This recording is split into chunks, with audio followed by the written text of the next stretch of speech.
Every weekend, millions of drivers do something they believe is protecting their car, when in reality, they're slowly destroying the paint with their own hands. That bucket, that sponge, that quick wash in the driveway that makes the car look shiny for a few hours?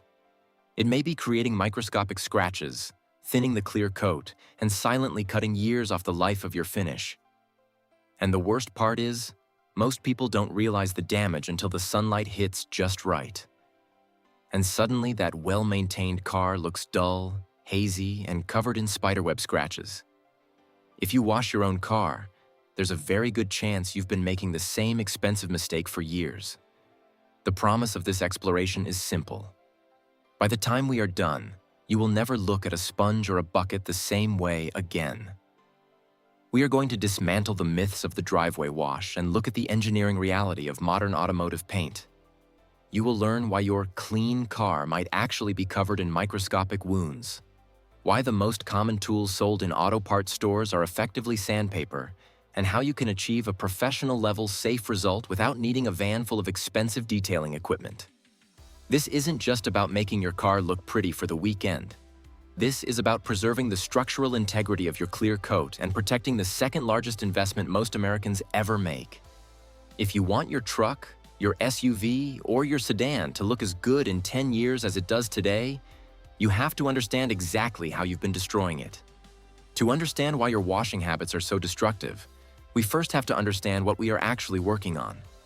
Modern automotive paint is not a thick, impenetrable shell. In fact, it is shockingly delicate. Most modern vehicles use a multi-stage paint system consisting of a primer, a base coat which provides the color, and a final layer known as the clear coat. This clear coat is your only line of defense against the elements. It protects against UV rays, bird droppings, and oxidation. However, this layer is incredibly thin. On a brand new vehicle, the total thickness of the paint is often thinner than a Post-it note. The clear coat itself makes up only a fraction of that. When you realize how little material stands between your car's metal body and the harsh reality of the world, you begin to understand why every scratch matters. Once that clear coat is thinned out or compromised through improper washing, there is no fixing it. You can't just add more. Once it's gone, the color coat underneath is exposed to the air, and that is when you see the dreaded white, flaky oxidation that signals the death of a paint job. The great deception of car care is the belief that clean is synonymous with safe. You can take a car through a tunnel wash or scrub it down with a sponge, and from 10 feet away, it looks fantastic. But the damage we are talking about happens at the microscopic level. If you were to take a high-powered LED flashlight and hold it against your paint, you would likely see a spiderweb of fine, circular scratches. These are known as swirl marks. They aren't just aging. They are physical gouges in the clear coat caused by dragging dirt across the surface during a wash. Every time you touch your car with a tool that isn't perfectly clean or use a technique that doesn't account for friction, you are essentially performing a light sanding of your vehicle. Over months and years, these thousands of tiny scratches catch the light, making the paint look dull and hazy. That deep, mirror-like reflection you had on the showroom floor is slowly replaced by a matte-like finish, all because you prioritized removing the dirt over protecting the surface. The destruction usually begins before you even touch the car with soap. The most common mistake is a poor pre-rinse habit. Most people give the car a quick spray with a garden hose and then immediately start scrubbing.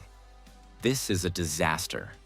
A car's surface is covered in abrasive particles: sand, silt, brake dust, and road salt. If you don't use high-pressure water and a strategic angle to flush these particles off the surface first, you are leaving them there to be trapped between your wash mitt and the paint. The moment you start scrubbing, those particles act like tiny diamonds, cutting into the clear coat as you move them around. Furthermore, many people make the mistake of using too much pressure too close to the paint or hitting it at a 90-degree angle, which can actually drive the grit deeper into the surface before it has a chance to wash away. You have to think of the pre-rinse as a mechanical decontamination process. If you skip it or rush it, you are effectively washing your car with liquid sandpaper. But even if you rinse perfectly, the tools you use next might be your downfall. Think about the classic yellow bone sponge or those old rags and t-shirts sitting in your garage. From an engineering standpoint, these are the worst possible choices for paint. A traditional sponge has a flat, non-porous surface. When it picks up a grain of sand, that sand has nowhere to go. It sits right on the surface of the sponge, pressed firmly against your paint. As you move that sponge back and forth, you are grinding that grit into the clear coat. Old towels and t-shirts are even worse. They lack the pile or depth needed to pull contamination away from the surface. Professional-grade microfiber is designed with millions of tiny hooks and valleys that pull dirt up and away into the fabric, keeping it from scratching the car. If your wash media doesn't have a way to hide the dirt it picks up, you are simply using the dirt as a weapon against your own vehicle. Perhaps the most pervasive and damaging habit is the one-bucket trap. We've all done it. One bucket filled with soapy water. You dunk your sponge, wash a door, then dunk that same dirty sponge back into the clean soapy water. Within minutes, that bucket is no longer a source of cleaning solution. It is a concentrated slurry of all the dirt, rocks, and metallic brake dust you just pulled off the car. You are essentially dipping your tool into a bucket of abrasives and then reapplying them to the next panel. This recirculated grit is the primary cause of the heavy swirling seen on most used cars. Even if the water looks clean enough, the heavy particles settle at the bottom and are easily stirred back up every time you dunk. This cumulative damage is subtle at first, but after 20 or 30 washes, the clarity of your paint is permanently diminished. The way you move your hand also dictates the type of damage you inflict. Most people are taught from a young age to wash a car in circular motions. It feels natural, almost like a massage for the vehicle. However, physics tells a different story. When you create a scratch in a circle, it is guaranteed to catch light from every single angle.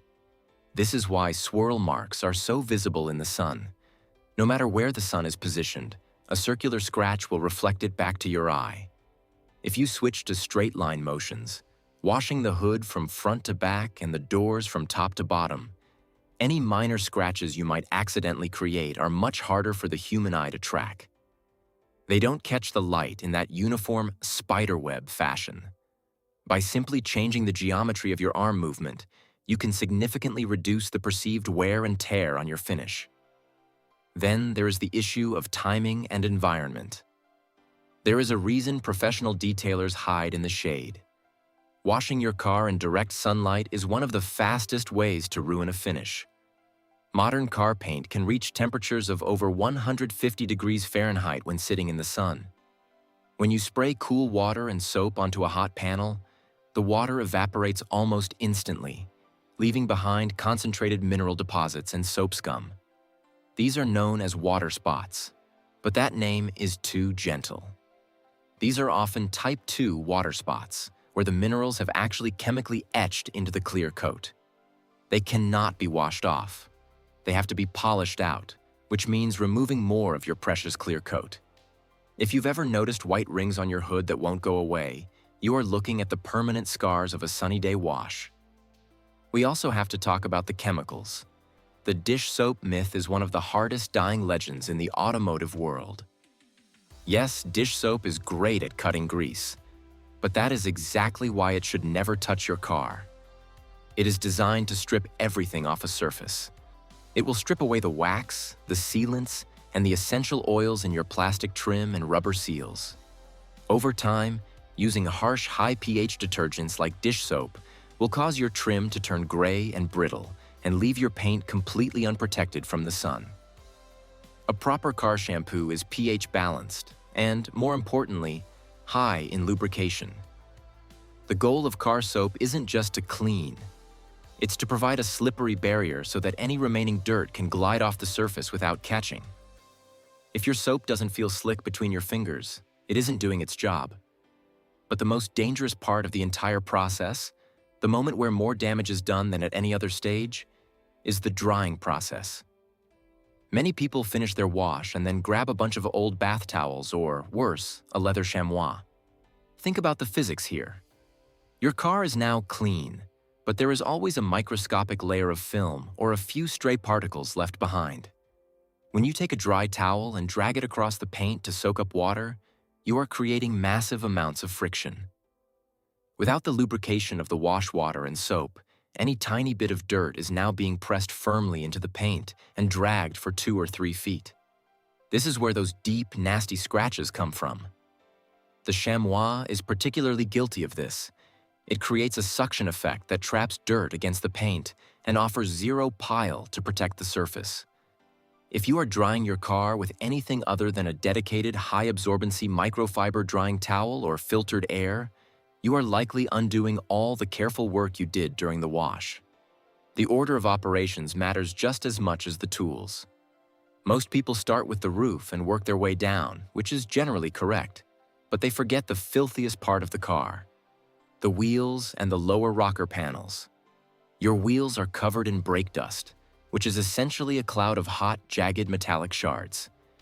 If you wash your car and then use that same bucket or mitt to clean your wheels, or if you wash your wheels last and splash that metallic grime back onto your clean paint, you are asking for trouble. Professionals always start with the wheels using a completely separate set of tools and a separate bucket. By the time they touch the paint, the heaviest contamination is already rinsed off the driveway and gone. If you aren't isolating your wheel tools from your paint tools, you are cross-contaminating your vehicle with the most abrasive material found on the road. Beyond the dirt you can see, there is an invisible enemy that your weekly wash is completely ignoring.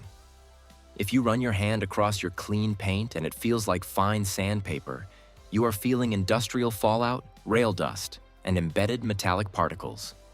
These are contaminants that have literally melted into the clear coat. Washing harder won't remove them. In fact, scrubbing these particles just wiggles them around, deepening the holes they are sitting.